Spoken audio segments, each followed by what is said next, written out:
Gold, trusted gold buyers. మీరు తాకట్టు పెట్టిన బంగారాన్ని విడిపించి ఈ రోజు ఉన్న మార్కెట్ ధరకు కొనబడను.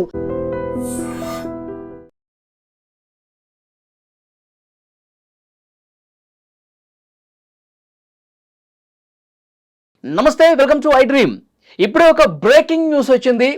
జెన్జీ యువత ఏదైతే ఆందోళన చేస్తూ ఉన్నారు నీట్ పేపర్ లీక్ విషయానికి సంబంధించి, వాళ్ళ ప్రధాన డిమాండ్ విద్యాశాఖ మంత్రి ధర్మేంద్ర ప్రధాన్ రాజీనామా చేయాలని. సో ఇప్పుడే లేటెస్ట్గా వచ్చినటువంటి బ్రేకింగ్ న్యూస్, ఆయన రాజీనామా చేశారు. సో అక్కడ జంతర్ మంతర్ దగ్గర సంబరాలు హోరెత్తిపోతున్నటువంటి పరిస్థితి ఉంది.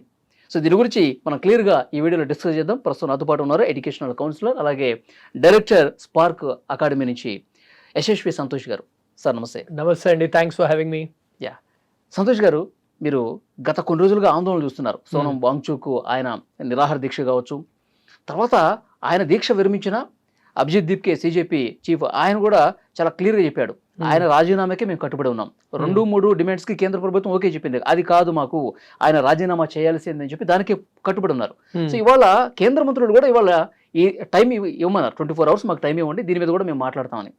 సో ఈ డెడ్ లైన్ రాకముందే కేంద్ర మంత్రి రాజీనామా చేశాడు. సో ఎలా చూస్తారు దీన్ని? Firstly congratulations to all students, Gen Z protesters and ఎవరైతే ఇన్వాల్వ్ ఉన్నారో.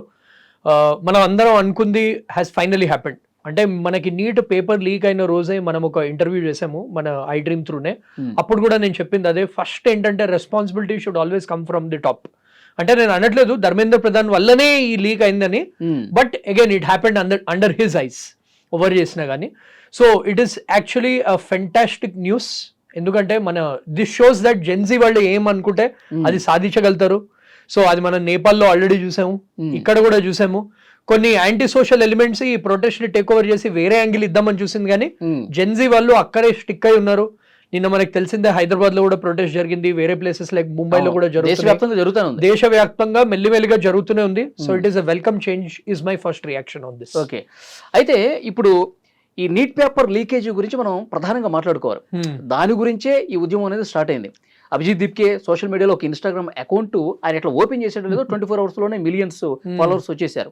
సో అక్కడి నుంచి స్టార్ట్ అయింది. అంటే సెంట్రల్ గవర్నమెంట్ కూడా యూత్ ఈ విధంగా రియాక్ట్ అవుతారు, యూత్ ఈ విధంగా జంతర్ మంతర్కి వస్తారు, ఇంత హింస జరుగుద్ది అని ఊహించలేదంటారా గవర్నమెంట్? ఊహించుంటారండి. ద థింగ్ ఈస్, ఇప్పుడు these are 2 different issues. Firstly మన సిజేపీ ఎలా వచ్చింది కూడా డిస్కస్ చేయాలి. ఈ సిజేపీ కూడా వచ్చింది ఎప్పుడు, మన ఏదైతే ఆనరబుల్ చీఫ్ జస్టిస్ ఉన్నారో యూత్ గురించి ఒక కామెంట్ ఇచ్చారు, యూత్ కాక్రోచెస్ లాంటి వాళ్ళు అని. సో ఒక ప్యారడీ అకౌంట్ లా స్టార్ట్ అయింది, అదొక పొలిటికల్ మూవ్మెంట్ లాగా అయిందనమాట. Which is in a way good. I mean we can all have our differences, కానీ యూత్ సపోర్ట్ ఇచ్చింది at the end of the day. So we have to respect that. So అదే same టైంలో ఏమైంది, ఈ neat paper leak అనేది అయింది. ఈ neat paper leak ఈ ఇయర్ ఫస్ట్ టైం అయింది కాదు. Last year UGC net examination లో దెర్ వర్ డిస్క్రిపెన్సీస్. దాని ముందర 2024లో ఒకటే ఒక పర్టిక్యులర్ రీజన్ లో టాపర్స్ అందరు అదే పర్టిక్యులర్ రీజన్ లో ఉండేవారు, అదొకటైంది. సో 2024 నీట్ లీక్ అప్పుడే ధర్మేంద్ర ప్రధాన్ గారు ఓపెన్ గా స్టేట్మెంట్ నా రెస్పాన్సిబిలిటీ కాదు అని ఇండైరెక్ట్లీ చెప్పారు. సో అప్పటి నుంచే దిస్ వాస్ బ్రూయింగ్. అంటే మన ఎడ్యుకేషన్ సిస్టమ్ మనం అర్థం చేసుకున్నాం, మెయిన్ సీడ్ అప్పుడే పడింది. మన ఎడ్యుకేషన్ సిస్టమ్ మనం అబ్జర్వ్ చేసామంటే లాస్ట్ ఫ్యూ ఇయర్స్ వదిలేండి, లాస్ట్ 2 decades లో మనం ఏ పేపర్ అయినా ఆఫ్లైన్ పేపర్ అనేది తీసుకోండి. దీంట్లో ఇప్పుడు 2 levels ఆఫ్ ఎగ్జామినేషన్ ఉంటాయి. కొన్నేమో ఆన్లైన్ ఎగ్జామినేషన్ కండక్ట్ చేస్తున్నారు, కొన్నేమో ఆఫ్లైన్ కండక్ట్ చేసిన పేపర్లో 1 out of 2 papers are leaked. అదే ఆన్లైన్ లో ఇప్పటిదాకా ఒక్క పేపర్ కూడా లీక్ కాలేదు. ఓకే, మరి నీట్ ఎందుకు ఆన్లైన్ లో పెట్టచ్చు, ఏంటి ఇబ్బంది ఏంటి? అది 2024లో నీట్ లీక్ అయినప్పుడు రికమెండేషన్ ఒక కమిటీ అనేది పెట్టారు. Honourable supreme court guide lines ప్రకారం ఒక కమిటీ పెట్టారు. ఆ కమిటీ వాళ్ళు చెప్పిన ఫస్ట్ పాయింట్, దీనిని as soon as possible online examination చేయండి అని చెప్పారు.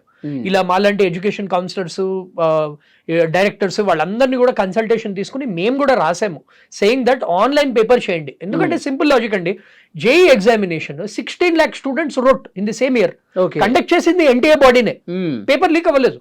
అండ్ సక్సెస్ఫుల్లీ రిజల్ట్స్ అయిపోయి కౌన్సిలింగ్ ప్రాసెస్ కూడా ఆల్మోస్ట్ ఫినిష్ అయిపోయింది. NEET exam I understand 22 lakh మంది, ఇంకో 6 లక్షల మంది. ఇప్పుడు JEE mains examination 1 week almost conduct చేస్తారు, 2 slots డైలీ. 1 week బదులు 10 days పెట్టండి, అప్పుడు కవర్ అయిపోతారు కదా 6 lakhs. మనకి ఇన్ఫ్రాస్ట్రక్చర్ ఉంది ఆల్రెడీ, జేఈకి వాడుతున్న ఇన్ఫ్రాస్ట్రక్చరే నీట్ టైంలో వాడాలి. జేఈ ఎగ్జామినేషన్ ఏప్రిల్లో అయిపోతుంది, నీట్ ఎగ్జామినేషన్ మేలో ఉంటుంది, 1 month టైం ఉంది వాళ్ళకి. సో ఈజీగా కండక్ట్ చేయొచ్చు. That was point number 1. Point number 2 ఏంటంటే ఇప్పుడు ఎన్టీఏ ఆర్గనైజేషన్ గురించి మనం మాట్లాడదాం. ఇప్పుడు we have to get into the root cause of why these leaks are happening. First ఏంటంటే ఎన్టీఏ అనే ఆర్గనైజేషన్ రన్ చేసే మెయిన్ ఎవరైతే ఆ బాబూస్ ఉంటారో వాళ్ళందరూ డెప్యూటేషన్ తో రన్ చేస్తున్న వాళ్ళు. అంటే వాళ్ళది మెయిన్ అది కాదు. ఓకే, అంటే ఎన్టీఏ వాళ్ళకే ఒక టీమ్ మెంబర్స్, మీరు ఎన్టీఏ టీమ్ మెంబర్స్ చూసారంటే ఫుల్ టైమ్ ఎంప్లాయీస్ 20 కూడా లేరండి. Can you believe it? బా. సో వేరే వాళ్ళందరూ పార్ట్ టైం చేస్తారు. సో ఆ సీరియస్నెస్ అనేది ఎక్కడ ఉంటుంది? లేదు. 20 వాళ్ళు లంచాలకు ఈజీగా అలవాటు పడిపోతారు కదా. ఎగ్జాక్ట్లీ. అండ్ ఇప్పుడు ఆఫ్లైన్ పేపర్ అనుకోండి, ఆన్లైన్ పేపర్ అంటే ఎండ్ టు ఎండ్ ఎన్క్రిప్టెడ్ ఉంటుంది. అంటే మీరు నేను పేపర్ ఓపెన్ చేసి చూసేదాకా మనకు తెలియదు, స్టూడెంట్ లాగిన్ చేసేదాకా మనకు తెలియదు. So end to end encryption ఉంటుంది. అండ్ ఆన్లైన్ పేపర్ లో ఏంటి, ఒక క్వశ్చన్ బ్యాంక్ లా ప్రిపేర్ చేస్తారు. ఆ క్వశ్చన్ బ్యాంక్ నుంచి ఏ క్వశ్చన్ అయినా రావచ్చు. బట్ ఆఫ్లైన్ పేపర్ అనుకోండి, మీరు ఇమాజిన్, నీట్ అనేది ప్రతి ఒక్క స్టేట్ వాళ్ళు రాస్తున్నారు. 23 lakh students have return neat examination this year. అంటే ఒక్కొక్క స్టేట్ లో ఎన్ని ప్రింటింగ్ షాప్స్ ఇన్వాల్వ్ అయి ఉంటాయి. అండ్ పేపర్ ఒక్క పర్సన్ నుంచి ఇంకో పర్సన్ పాస్ అవుతుంటే ఆ చైన్ లో ఒక్క పర్సన్ కరప్ట్ అయినా కానీ మొత్తం లీక్ అయిపోయినట్టే కదా. ఎస్. అండ్ ఇంకొకటి, ఆ రీజన్ రాజస్థాన్ లో ఒక రీజన్ ఉంది. ఆ రీజన్ గురించి we have been flagging it from years. అక్కడ కోచింగ్ మాఫియా మొత్తం రాజస్థాన్ లోనే ఉంటుందండి. రాజస్థాన్ లో కోటా, ఈసార్ అనే డిస్ట్రిక్ట్స్ లో అక్కడ కోచింగ్ మాఫియా ఉంటుంది. అక్కడే మీరు ఎప్పుడైనా నీట్ టాపర్స్ అబ్జర్వ్ చేయండి, అక్కడ నుంచే ఉంటారు. అది కూడా చెప్పాము, వాళ్ళ మీద కూడా యాక్షన్ లేదు, ఏదో ఎఫ్ఐఆర్ నమోదు చేస్తారు. దాని తర్వాత లీక్ అయినప్పుడు కూడా రాజస్థాన్ ఇన్వాల్వ్మెంట్ సేమ్ ఏరియా నుంచే స్టార్ట్ అయింది. ఈసారి కూడా అక్కడ నుంచే స్టార్ట్ అయింది. అండ్ రిపీటెడ్ గా అవుతుంటేనే యువతలో ఇంత ఆగ్రహం. సో ఆ కమిటీ చెప్పిన సెకండ్ పాయింట్ ఏంటంటే, ఇవి ఏవైతే రీజన్స్ ఉన్నాయో వాళ్ళ మీద సర్వేలెన్స్ పెట్టండి. థర్డ్ ఇంపార్టెంట్ పాయింట్ ఏం చెప్పిందంటే, ఎగ్జామినేషన్ కండక్ట్ చేస్తున్నప్పుడు విజిలెన్స్ పెంచండి అని చెప్పారు. ఈ పాయింట్ ఒకటి ఫాలో అయ్యారు అన్ఫార్చునేట్లీ. అది ఏంటి, స్టూడెంట్స్ అందరినీ టార్చర్ పెడుతూ ఎగ్జామ్ బయట ఇలా సీక్రెట్ థ్రెడ్ వేసుకుంటే కట్ చేయడము, అండ్ పాకెట్స్ ఉన్న జీన్స్ ని పాకెట్స్ కట్ చేయడము, అండ్ స్టూడెంట్స్ అందరినీ ఇదేసుకోవద్దు అదేసుకోవద్దు అని స్టూడెంట్స్ ని ఇబ్బంది పెట్టిన కేసెస్ చాలా ఉన్నాయి. ఓకే, మీరంత స్ట్రిక్ట్ రూల్స్ స్టూడెంట్స్ చేశారు కానీ ఎగ్జామ్ నిర్వహణ మీద లేదు. ఎగ్జామ్ నిర్వహణ మీద అండ్ రూట్ కాజ్ అండి. ఇప్పుడు చూడండి, మినిస్టర్ రిజైన్ చేశాడు, రేపు ఇంకో మినిస్టర్ వస్తారు, లెటర్స్ గవర్నమెంట్ పోయింది, సిజెపి గవర్నమెంట్ వస్తుంది, ఇంకో మినిస్టర్ పెడతారు. మీరు రూట్ కాజ్ అడ్రస్ చేయకుండా ఈ ఇష్యూ ఎలా సాల్వ్ అవుతుంది? కరెక్ట్. సో దాని గురించి మాట్లాడాలి మనం ఇక్కడ. ఇప్పుడు ప్రొటెస్ట్ కూడా ఏమైపోయిందంటే, అన్ఫార్చునేట్లీ లాస్ట్ ఫ్యూ డేస్ నుంచి it has become an ego protest. ఏంటంటే ఎడ్యుకేషన్ మినిస్టర్ రిజైన్ చేయాలి. రిఫార్మ్స్ గురించి ఎంతమంది మాట్లాడుతున్నారు? కరెక్ట్. రిఫార్మ్స్ అంటే ఎక్కడి నుంచి పేపర్ లీక్ ఎక్కడ అవుతుంది, దాన్ని ఎట్లా కట్టడి చేయాలి? అదే సేమ్ టైంలో పంజాబ్ లాంటి స్టేట్ లో కూడా 2 పేపర్లు లీక్ అయ్యాయి. వాటి గురించి ఎవరు మాట్లాడుతున్నారు? So we are not addressing the root cause of the problem. Education minister resigning is very good news, కానీ మనం ఇంకా డీపర్ లెవెల్లో వెళ్ళాలి.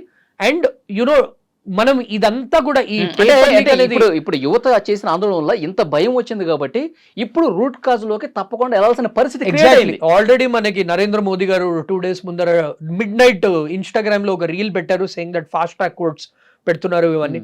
నా క్వశ్చన్ ఏంటంటే, కొత్త బిల్లు కూడా తీసుకొస్తున్నారు. నా క్వశ్చన్ ఏంటంటే, 2024 ఎందుకు చేయలేదు ఈ విషయం? అంటే 2 years, we are already 2 years late for all of this. And ఇది అయినా కానీ what is the guarantee that మీరు ఇంకా ఆన్లైన్ టెస్ట్ చేసి అండ్ ఎంప్లాయీస్, ఎన్టీఏలో ఎంప్లాయీస్ పెంచకుండా మీరు రిజల్ట్స్ ఎక్స్పెక్ట్ చేసి జస్ట్ లీడర్ తీసేస్తే అవ్వదండి. సో వీ నీడ్ టు, ఎంతమంది వచ్చినా మళ్ళీ ఇలాంటి పరిస్థితి ఉంటుంది. డెఫినెట్లీ ఉంటుందండి. డెఫినెట్ గా రూట్ కాజ్కి వెళ్ళి అక్కడ క్లియర్ గా కరెక్ట్ సరైన మందు వేయాల్సిన అవసరం. ఇప్పుడు ప్రాబ్లం ఏంటంటే, మీకు ఒకటి చెప్తానండి, ప్రాబ్లం ఏంటంటే ఇక్కడ కోచింగ్ సెంటర్ మాఫియా ఉంది మనకంతా నార్త్లోనే. ఇక్కడ ఇప్పుడు మనం చూడండి, తెలంగాణలో ఆంధ్రాలో పేపర్ లీక్ అనేవి ఏదో 1-2 తప్ప ఇలాంటి మేజర్ లీక్స్ అనేవి అవ్వవు మన సౌత్లో. ఇప్పుడు నార్త్లో మాట్లాడదాం, అందరికీ తెలిసిందే రాజస్థాన్ అనే state is a hub for coaching centres. అంటే ఎవ్రీ ఇయర్ లక్షల మంది, ఇప్పుడు 16 లక్షల మంది రాశారంటే 4-5 లక్షల మంది అక్కడే వెళ్ళి చదువుకునేవాళ్ళు రాజస్థాన్లో. అక్కడి నుంచే వస్తున్నాయంటే అక్కడ సర్వేలెన్స్ పెంచాలి కదా. లాస్ట్ ఇయర్ ఇంకో ఇంట్రెస్టింగ్ అబ్జర్వేషన్ ఏంటంటే, ఒక ఏజెన్సీ చేసింది స్టడీ. లాస్ట్ 3 years అంట వాళ్ళు నీట్ టాపర్స్ అనాలిసిస్ చేశారు. ఆ నీట్ టాపర్స్ అనాలిసిస్ చేసిన వాళ్ళలో మ్యాక్సిమం పర్సంటేజ్ ఆఫ్ టాపర్స్ ఆ రాజస్థాన్లో ఉన్న డిస్ట్రిక్ట్లో ఆ ఎగ్జామ్ సెంటర్స్లో రాసిన వాళ్ళే. ఇప్పుడు ఇమాజిన్ 20 లక్షల మంది రాస్తున్నారు. టాపర్స్ ఒక 100 మంది ఉంటారు. 100 మందిలో 10 మంది ఒక 2-3 ఎగ్జామ్ సెంటర్స్ లోనే కనిపించారంట. దట్ షోస్ దట్ పిక్చర్ అర్థమవుతుంది, పిక్చర్ అర్థమైపోయింది. సో ఇవన్నీ ఎందుకు రిజాల్వ్ చేయట్లేదు ఇష్యూస్? అండ్ నిన్న న్యూస్ వచ్చింది 2024లో ఎవరైతే చీఫ్ అక్యూజ్డ్ పేపర్ లీక్ చేసిన అతను క్లీన్ చిట్ వచ్చిందంట. సిబిఐ అసలు ఏం తెలుసలేదు. ఇది మన కంట్రీ పరిస్థితి దండి. ఓకే, సో ఇప్పటి నుంచి ఎలా ఉండాలంటారు? ఇప్పుడు యువత పెద్ద ఎత్తున ఆందోళన చేసింది. ఇప్పుడు జంజీలు జంతర్ మంతర్ దగ్గర ఈ స్థాయిలో ఇంత వేల మంది అక్కడ రాకపోయి ఉంటే ఇప్పుడు దీని గురించి ఇంత ఆలోచించే వాళ్ళ? డెఫినెట్లీ వాళ్ళ వల్లనే ఈ డెసిషన్ అనేది తీసుకున్నారు. అదైతే it goes without saying, no doubt. So parliament లో కొత్త బిల్ రావటం కానీ, రాజీనామా చేయటం కానీ, ఒక పెద్ద ఎత్తున చర్చ జరగటం కానీ 100% డెఫినెట్ గా జంజీ వాళ్ళే. 100% గుడ్ ఆర్ బ్యాడ్, మీరు I mean you can question their ways and all, but it has got the result. So at the end of the day జెన్జీకి నా రెస్పెక్ట్ హోల్ హార్టెడ్లీ, బికాస్ నేను కూడా చూసానండి మా ఇన్స్టిట్యూట్లో కూడా స్టూడెంట్స్ వాళ్ళు సఫర్ అయింది. అండ్ ఈసారి చాలా మంది స్టూడెంట్స్ అండి రీనీట్ అనగానే ఆ సేమ్ ఇంటెన్సిటీ ఉండదు. మీరు ఒక ఎగ్జామినేషన్ మీకు 4 months నుంచి తెలుసు దట్ నీట్ ఎగ్జామినేషన్ మేలో ఉంటుంది, జూన్లో కౌన్సిలింగ్ స్టార్ట్ అవుతుంది, ఆగస్ట్ కల్లా మేము మెడికల్ కాలేజ్ జాయిన్ అయిపోవచ్చు అని. సడన్లీ పేపర్ లీక్ అనగానే ఇప్పుడు ఎగ్జామ్ అవగానే ఆబ్వియస్లీ స్టూడెంట్స్ లైట్ తీసుకుంటారు. సడన్లీ మీరు మళ్ళీ చదవండి అంటే it's not easy for students to get in to that rhythm again. So అలా మేము అబ్జర్వ్ చేసాం. సెకండ్ థింగ్ ఏంటంటే, ఇది నేను లాస్ట్ ఇంటర్వ్యూలో కూడా కవర్ చేశాను, మనం నెక్స్ట్ డేనే ఇక్కడ ఇంటర్వ్యూ చేశామండి. So saying that paper leak అయింది. ఎన్టీఏ చీఫ్ ఎవరైతే అతను ఉంటాడో అతను ఏమన్నాడు తెలుసా? ప్రెస్ కాన్ఫరెన్స్ ఇచ్చి, ఇది చాలా మందికి తెలియదు, ప్రెస్ కాన్ఫరెన్స్ ఇచ్చి నాకు తెలీదు, నేను ఈ ఇయర్ అపాయింట్ అయ్యాను, నా రెస్పాన్సిబిలిటీ కాదు మా తప్పించుకున్నాడు. NTA chief said that in the press conference. Okay, దాని తర్వాత at least to be fair Dharmendra Pradhan గారు దాని తర్వాత వచ్చి చెప్పారు, అపాలజీ ఇవ్వలేదు కానీ మేము కఠిన చర్యలు తీసుకుంటాము, రీనీట్ కండక్ట్ చేస్తాము. రీనీట్ కూడా సక్సెస్ఫుల్లీ కండక్ట్ చేశారు. టు గివ్ క్రెడిట్, రీనీట్ లో ఒక్క ఇష్యూ కూడా రాలేదు. పేపర్ లీక్ ది కానివ్వండి, ఇలా స్టూడెంట్స్ ది కానివ్వండి, వాళ్ళు 1 month లో కరెక్షన్ చేసుకున్నారు. But again this brings us to a bigger question, మీరు 1 month లో చేయగలిగారంటే 2 years నుంచి ఏం చేస్తున్నారు మీరు? మధ్యలో యూజీసీ నెట్ కూడా అదే అయింది, చాలా గవర్నమెంట్స్ లో అదేంది. See it's a collective responsibility ఉంటే, ఒక సీరియస్నెస్ ఉంటే లీక్ కాదండి. ఎగ్జాక్ట్లీ, ఆ చిత్తశుద్ధి, ఆ హానెస్ట్ ఉంటే డెఫినెట్ గా లీక్ కాదు. అది లేకపోవడం వల్లే లాస్ అండి. సో ఇప్పుడు మీరు అడిగిన పాయింట్ కి దెర్ ఆర్ 2 solutions. ఫస్ట్లీ మేము చెప్తున్నాము, ఆల్ ఇండియా లెవెల్లో ప్రతి ఒక్క ఎగ్జామినేషన్ ఆన్లైన్ టెస్ట్ చేయాలని మనం డిమాండ్ చేయాలి. బికాస్ మనకి ఇన్ఫ్రాస్ట్రక్చర్ ఉంది. India is the IT hub అండి. టాప్ 3-4 ఐటీ కంపెనీస్ మన దగ్గర ఉన్నాయి. కరెక్ట్, వాళ్ళతో కొలాబరేట్ అవ్వండి. Make every exam centre tech ready. మీరు టెక్నాలజీ వాడారంటే, ఈ మధ్య ఏ కూడా వస్తుంది, మీరు టెక్నాలజీ వాడారంటే it will be very easy to conduct the examination. మనకి ఎనీవే నార్మలైజేషన్ అవన్నీ కూడా ఉన్నాయి. ఇప్పుడు చాలా అడ్వాన్స్డ్ ఎరాలో ఉన్నాం. ఇంకా పెన్ను పేపర్ రాయమంటే ఇట్ ఈస్ వెరీ సిలీ. అంటే వీఆర్ ది చాలా మందికి డౌట్ వస్తుంది, అసలు మనకి ఆ ఇన్ఫ్రాస్ట్రక్చర్ ఉన్నప్పటికీ ఇంకా ఆఫ్లైన్ పెడుతున్నారు అంటే వాళ్ళకి ఎవరైతే లీక్ చేసే వాళ్ళు ఉన్నారో వాళ్ళకి అవకాశం కల్పించడం ఇది, అంతే కదా. అండ్ ఇట్స్ ఇన్కాంపిటెన్స్ అండి. ఆబ్వియస్లీ 26 lakh మంది రాస్తున్నారు, కామన్ సెన్స్ కదండి. అన్ని ప్రింటింగ్ షాప్స్ ఉంటాయి, మీకు పేపర్లు వస్తాయి, ఎక్కడో అక్కడ ఒక్కళ్ళది ఉన్నా కానీ ఈ మధ్య ఒక్క పేపర్ లీక్ అయిందంటే ఇలా మొత్తం స్ప్రెడ్ అయిపోతుంది. So it is very sad. అది ఫస్ట్ థింగ్ చేయాలి. సెకండ్ ఏంటంటే, మన గవర్నమెంట్ ఏదైతే ఉందో చాలా బిల్స్ పాస్ చేస్తారు, ఇంప్లిమెంటేషన్ సంగతి ఏంటి? ఇప్పుడు ఫాస్ట్ కోడ్స్ అంటున్నారు, ఎప్పటి నుంచి స్టార్ట్? ఇప్పుడు బిల్ ఇంప్లిమెంట్ అయింది, ఇప్పుడు ఎవరైనా పేపర్ లీక్ చేయాలంటే భయపడేంత కఠిన చర్యలు తీసుకోవాలి. For me this is not enough. ఇప్పుడు గవర్నమెంట్ అన్నారు some crores of fine, some years in jail, hang చేయాలండి నన్ను అడిగితే. అంటే స్టూడెంట్స్ తో ఆడుకుంటున్నారు, ఫ్యూచర్ తో ఆడుకుంటున్నారు. How are they different from terrorist చెప్పండి? పేపర్ లీక్ చేసేవాళ్ళు టెర్రరిజం కి డిఫరెన్స్ ఏంటి చెప్పండి? టెర్రరిజం ప్రాణాలు తీస్తున్నారు, స్టూడెంట్స్ లైఫ్స్ తో ఆడుకుంటున్నారు. ఎన్ని ప్రాణాలు పోయాయండి నీట్ పేపర్ లీక్ వల్ల? ఎంతమంది సూసైడ్ చేసుకున్నారు? ఇది సో ఇంకా కఠిన చర్యలు తీసుకోవాలి. This is not enough. మీరు జస్ట్ జైల్ సెంటెన్స్ ఇచ్చారంటే వాళ్ళు బెయిల్ తో వచ్చేస్తారు. 10 ఏళ్ల జైలు కాదు, ఉరి శిక్ష ఇవ్వాలి, తప్పదు. అంటే పేపర్ శాంక్టిటీ అనేది పోతుంది. అంటే ఇప్పుడు జెన్జీ కూడా ఎందుకు రాయలే అని అంటున్నారు నా దగ్గర వచ్చి చాలా మంది జెన్జీ జర్నల్ స్టూడెంట్స్. సార్ అసలు మాకు నమ్మకం లేదు, సిస్టమ్ మీద నమ్మకం లేదు, సో ఏం చేయాలి అంటున్నారు. ఇంకోటి థర్డ్ ఏంటంటే, this is a best opportunity for the government. ఇప్పుడు ఎనీవే ఎడ్యుకేషన్ మినిస్టర్ గారు రిజైన్ చేశారు కాబట్టి we need a young education minister. Yes who represents the youth. Okay okay correct చెప్పారు మీరు. ఎందుకంటే వాళ్ళ మనోభావాలకు తగ్గట్టుగా వాళ్ళు ఏం కోరుకుంటున్నారో మినిస్టర్కి తెలిస్తే కనుక కరెక్ట్.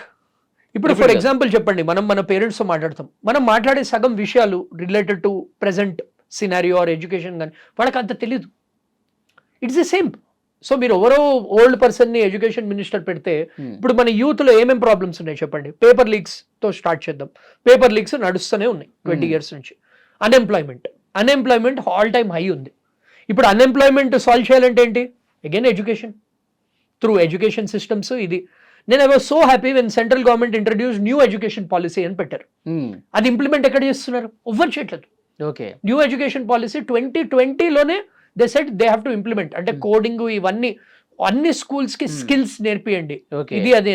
సో దాన్ని ఇంప్లిమెంట్ చేయాలంటే అంత నాలెడ్జ్ ఉన్నటువంటి మినిస్టర్ ఉండాలి అక్కడ. కరెక్ట్, యంగ్ మినిస్టర్ ఉండాలి. కరెక్ట్.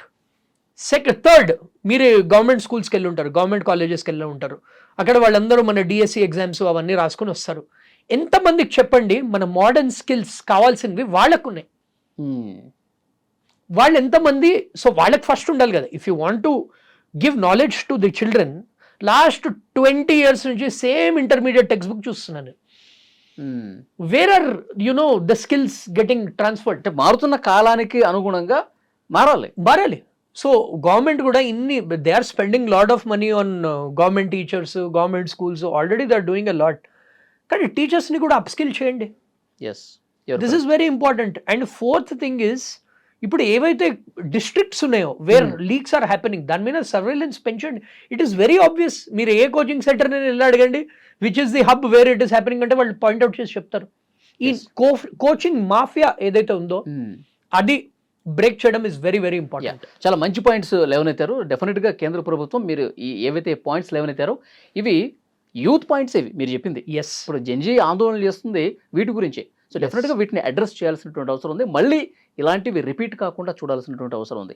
మీరు ఇంతకుముందు అన్నారు ఒకటి రాజీనామా చేస్తే ఇంకొకటి వస్తాడు, మళ్ళీ ప్రొసీజర్ సేమ్ ఉంటుంది. కరెక్ట్. సో అట్లా కాకుండా చర్యలు తీసుకోవాల్సినటువంటి అవసరం ఉంది. సో చాలా మంచి ఇన్ఫర్మేషన్ ఇచ్చారు. Thank you very much sir. Thank you అండి, నమస్తే. సో డెఫినెట్గా ఇక్కడ కేంద్ర మంత్రి రాజీనామా చేశాడంటే జెన్జీ పెద్ద ఎత్తున ఆందోళన చేసింది కాబట్టే ఇది ఇక్కడ సాధ్యమైనటువంటి పరిస్థితి ఉంది. సో డెఫినెట్గా 3 డిమాండ్స్కి 3 కూడా ఇప్పుడు పూర్తిగా జెన్జీ సాధించింది. ప్రస్తుతం జంతర్ మంతర్ దగ్గర సంబరాలు హోరెత్తిపోతున్నటువంటి పరిస్థితి. ఇది మేము జెన్జీ భారత యువత సాధించిన విజయంగా వాళ్ళందరూ చెప్పుకుంటున్నారు. డెఫినెట్గా ఈ వీడియో మీద మీ అభిప్రాయాన్ని కూడా కామెంట్ చేయండి. Thank you.